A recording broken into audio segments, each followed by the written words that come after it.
Welcome to Rooted in Reaching, a podcast about startups and entrepreneurs in the South Bend Elkhart region of Indiana. My name is Nick Kuhn. And I'm Bethany Hartley. Today, I'll be speaking with Mike Keene of Hometowne Development. We'll be discussing incremental development and the work he's doing in the near northwest neighborhood of South Bend. All right. Hi, Mike. Hi, Bethany. How good are to see you? I'm doing good this morning. Good. Well, thank you very much for joining us on Rooted in Reaching. We're happy to have you here. I'm thrilled to be able to share the microphone with you. Yeah.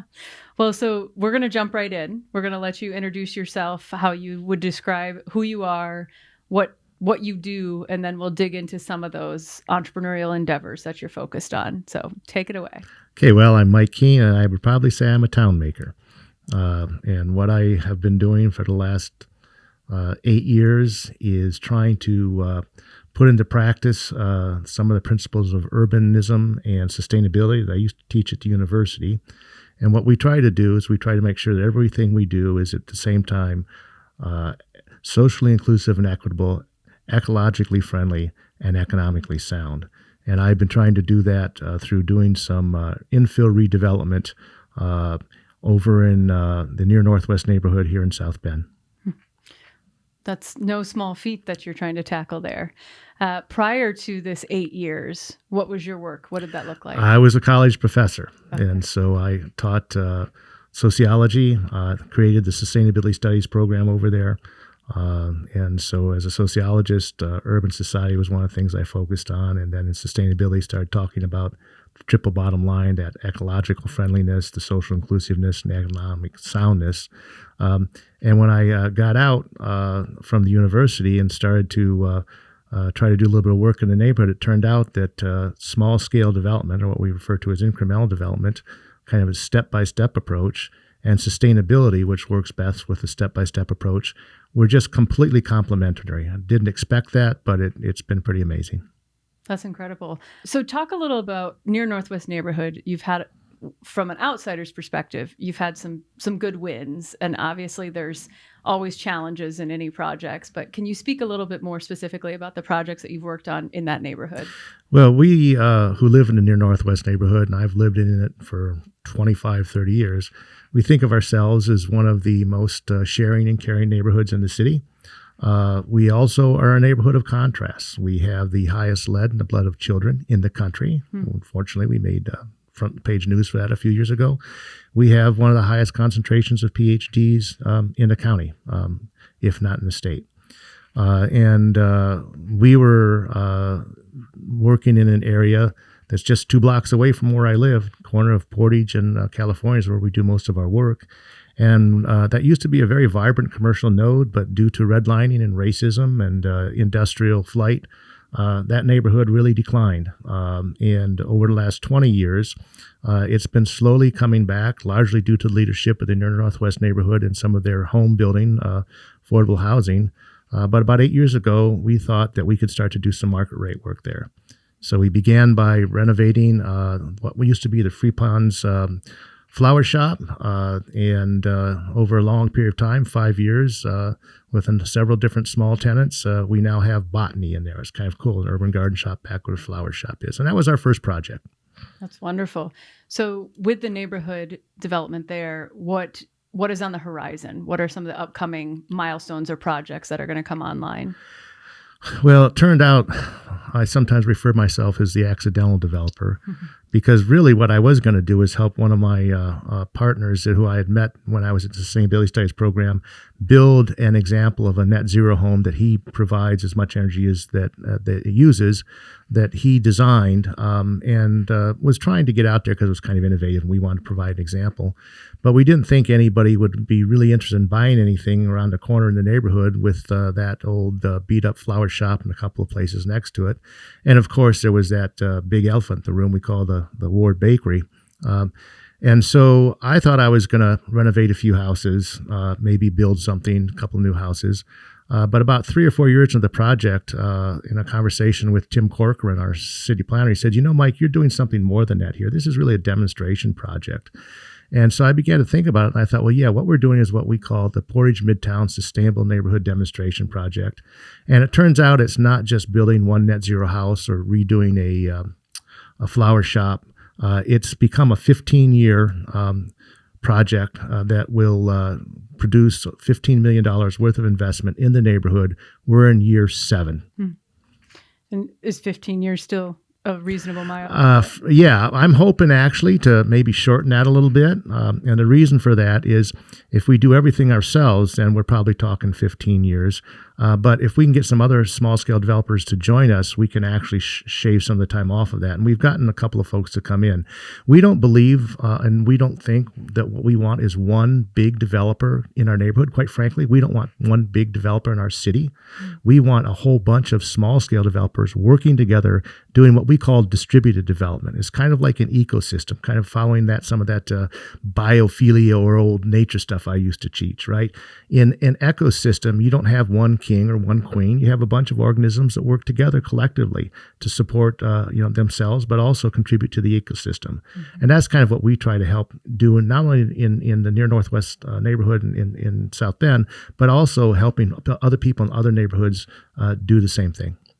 So you've spoke about how this is an ecosystem and the different players involved. Can you speak to, as you were starting this and as well as who's endured alongside you, who are those partners that are engaging with you? Well, I mean, what we try to do is we try to find partners in the public, not-for-profit, and the private sectors. So my private sector partners are folks like Dwayne Borkholder, head of Borkholder Building. He was the founder of New Energy Homes, and his son Corbin. Greg Kill has become a partner, and so has Tyler Kanczewski, Vice President of Sustainability and Marketing at Innovative Solar. In the public sector, Alkania Aldridge was one of our early supporters. Tim Corcoran, a city planner, was really one of the first people to come to the city in that office, and with really a good appreciation of new urbanism. We've worked with also in the not-for-profit. We've been working with folks like Kathy Schuth, the leader of the NNN, Near Northwest Neighborhood Incorporated. So what we find is that to make this small-scale development work, whether it's in our neighborhood across the city or we now do consulting with other cities, you really need to bring together a set of champions that come from these different sectors and who want to collaborate. Because what we've found is the private sector cannot do it by themselves. We can't do the kinds of things that need to be done with zoning, sewer, and streets and things like that. The public sector can't do it alone. They're not going to get out there and do the development. They're not going to do the projects. And the not-for-profit sector can't do it alone. It turns out that any one of us by ourselves can't really make that big of a difference. We can make some, but when we come together in what's called a PPN, a public-private not-for-profit collaboration, that synergy can really accomplish a huge amount. We're seeing that happen here in South Bend. I'm sure there's been some lessons learned in your journey here. Are there any that stick out top of mind?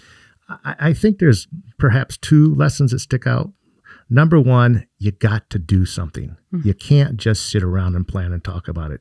And number 2, start small and move incrementally. That way, when you make mistakes, they don't cost as much. And the whole idea is kind of what we learned from innovation is to fail forward. The way you learn is by making mistakes. You learn from those mistakes. If you think about it, Michael Jordan was one of our greatest basketball players. How many thousands of shots did he miss in order to become like one of the top basketball players in the world? Yeah. Really good advice, definitely, and good lessons learned. As we think about who might be listening to this and thinking there are we spoke with someone who's doing some small residential development as well, just getting into this experience, into development. And I know that wasn't your intent from the beginning, but what advice would you give for someone that is thinking about, okay, maybe I do just want to redevelop one home? What does that look like? What are things that they should be thinking about? Well, first of all, what I would say for anybody doing anything, and this included small scale development, is see if you can't find yourself a mentor, or more, and begin to talk with them to start with and find other people who have done it. Very rarely are you going to find that you're the first one doing anything anywhere you're at. Now, if you are, that's beautiful, and then go for it, and then help others. But typically speaking, certainly in the case of small scale development, everybody or every community has people doing that. So if you can find a couple of folks to begin to learn from, and then if you're not in a community like South Bend, but you're in a smaller town somewhere around South Bend that hasn't developed a kind of an ecosystem, then bring it together. Get other people at the table. One of the biggest things that made a difference in South Bend is we've had people doing small scale development, forever in this community. This is how this community was built. But until recently, we didn't know each other. And now there's about 15, 17, 18 of us, and we know each other, and we support each other, and we collaborate with each other. We're not people who come to fix, flip, make a buck, and walk away. Right. That's not the case. What we're here to do is help to create a place we live in. We don't call what we do developing. We call it farming, because we're there year after year after year. My first project, when I got done with it, I put $180,000 into it. It only appraised at $150,000. In normal base, I would be out of business. But because I'm a farmer, not a developer, next year I moved on to another project. Next year I moved on to another project. And now 7 years later, that project is now worth more than what I put into it. I was able to get enough rent to sort of keep it going, but I couldn't just fix and flip. And I didn't want to do that. I wanted to make a difference. For us, the project is never this or that house or building. The project is the neighborhood and the community. Yeah, that's really sage advice and a good way to think about it, because that's how a community builds. It's not one and done. So I'm curious, what are you most proud of with the work that you're doing now? I think what I'm most proud of is really two things. Number one, you walk down Portage between Rex and California now, and it's like, wow. I talked to a community development official 5, 6, 7 years ago, and about some other stuff we were working on, wanted to do with them. And I told him, well, I'm working on Portage Avenue in the near northwest neighborhood. She went, yuck. And I said, no, it's a great neighborhood. She went, yuck. Well, the reason she felt that way is she didn't live there. And when she went through it, it didn't look good. Yeah. Now, when you go by there, you look at Botany, you look at the Portage Collective, you look at the bakery building, the Ward Bakery building, which is sort of the most recent project we're working on, our biggest lift. It looks pretty good. And on a Saturday afternoon or a Friday night for First Fridays, we're a hopping place. Yeah. So that's one thing. Perhaps the other thing I'm most proud of, and perhaps even more proud of, and I think more important, is that this hasn't been about me. I've been able to work with and learn from others, and together we've been able to build this ecosystem that is enabling, more people across the community in a way that is intentionally inclusive. It's not just, a few people who, know the mayor and know a few bankers. This is across the community in all of our neighborhoods, working together, supporting each other, and we're all helping others to do it, not only here in South Bend, but also trying to help people in other communities as well. So is there, when you're going out into other communities, or maybe even when you were starting here, what have been the maybe challenges or naysayers or obstacles that have been in front of you that? Well, whenever you do anything, there's going to be challenges. Our biggest challenge, quite frankly, is trying to get money. And it doesn't take a lot to get started. I happen to, having a 30-year successful career, I could start faster than other people could start. But once you start to try to scale up your projects a bit, if you're working in a previously redlined neighborhood, now they talk to you about an appraisal gap. And so it's very hard to get the money to do that. So that's one of the big challenges to run into. The rest of it is just about, we sometimes call it humor, heart, and hustle. You when you get started, you got to do everything. You don't have the money to hire somebody and, be your construction manager or something like that, So, as me, I was sort of head cheerleader and chief bottle washer. Now I can begin to hire some of that work out, and I always had to hire out the professional trades, but I don't have to do the same kind of painting and tear out I once did, although I still do some of that. So this is a little out of left field, but given what you've been working on, and you hear, or I have been hearing over and over, we don't have enough housing. There's nowhere for anyone to move. And I live west of town, west of South Bend, and can contradict some of that. But I'm curious your perspective on when you hear we don't have enough housing, how would you solve for housing? Well, I think that we have to increase our density in the city. And I think that the recent changes in our zoning codes have allowed for that, so that now we can put what's called auxiliary dwelling units in backyards. I'd encourage everybody who can in the city, If you got room for a small house, tiny house, or an addition, do it. You can make some extra money. You can provide some housing available out there. I think we need to do more infill on our infill lots, but quite frankly, I think we really need to focus as much as we can on multifamily housing, because single family housing is just not affordable. It's costing $220 or more per square foot. Do the math on that. If you build a 1,200 square foot house, you just have to spend about $260,000 in order to be able to buy that house. You spend a third of your income on your housing typically, so that means if you're spending $260,000, you need to be making somewhere around $82,000, $84,000, $5,000 a year. Our median income is $46,000 in the household. So what we've got to do is begin to figure out, how to sort of build for the market, right size our residents, not build everything so it's 2,400 square foot, and then get some greater efficiencies by putting more than one unit under a single roof. Mm-hmm. Couldn't agree more. When you think about future, what is the conclusion of this look like for you? When will you say, okay, it's time for me to take a break for real now? Well, if I'm 7 years into the project and I know I've got another 8 to go, and it's 2023, then that tells me maybe 2031. But everybody says, always have one BHAG, one big, hairy A goal, right? Well, my crazy one, I don't think will ever happen, but if there's anybody out there listening and would be interested, I would like to see us build a 10-story, fully wooden high-rise in the middle of South Bend. Over in Sweden, that's what they're doing now. They're not building with metal and concrete anymore. They're starting to move to wood. It's more sustainable. We have the capacity to do that. And, if I can get this other work done, then maybe I'll take a look at something like that. I think that would make our skyline pretty interesting. I think it would be extremely cool. We had the Troyer group that was here in town, still is. They helped to build the Arc in Cincinnati, just south of there in Ohio. Well, that project would be no more difficult than this. Yeah. So we've got the skills to do it. The question is, can we get the cash together? We got a place. Anybody interested? I like it. Good call to action there. No pressure for anyone there. No, I haven't named anybody. I got some people in mind, but. So last couple of questions, just thinking about, so obviously we represent an entire region, 3 counties. I'm curious if outside of South Bend from the near Northwest neighborhood, is there anyone else that you're working with across the region? I know you mentioned your nationwide approach and working with folks from all over and strong towns. Are those conversations happening anywhere else?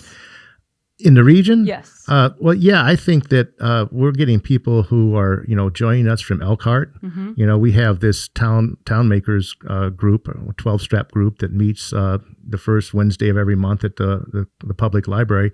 We've had people joining us from Goshen and from Elkhart and from Niles. And we've had some phone calls and talked to some folks over in Goshen, a little bit in Elkhart. We were really starting, I think, to get some bite, and then COVID hit, and that kind of slowed things down. But it seems like some of those conversations are starting to start up again. Oh, good. That's great. Is there anything else that you think people should be aware of with your projects, or if there's a way for folks to get involved with what you're doing, what does that look like? Well, two things it looks like. If you're interested in, any kind of small scale development or even emerging entrepreneurialism, you can join our town makers group, or you can track me down. I'm not hard to find. Yeah. And I do a lot of mentoring and I talk to a lot of folks. So that's one thing. The other thing is, quite frankly, there's a lot of us working on redoing some of these smaller buildings, whether it's Charity Stowe or it's Sarah Hill and Jennifer Henke, her partners, and quite frankly, we can develop all we want, but if we don't get tenants, It ain't going to work. Yeah. And so, we're hoping to open the bakery in about a year. We need tenants. We're going to have space between 200 and 2,000 square feet. We need tenants. But Sarah and Penny, they've got their place on Michigan across from the post office.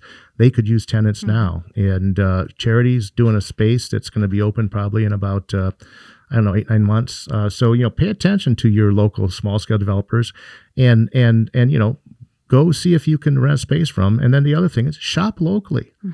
Stop buying stuff from people who the money is being sent somewhere else, right? Come and shop with us, with the people who have created our businesses here in this region. It's what makes us special. It's what can actually help all of us.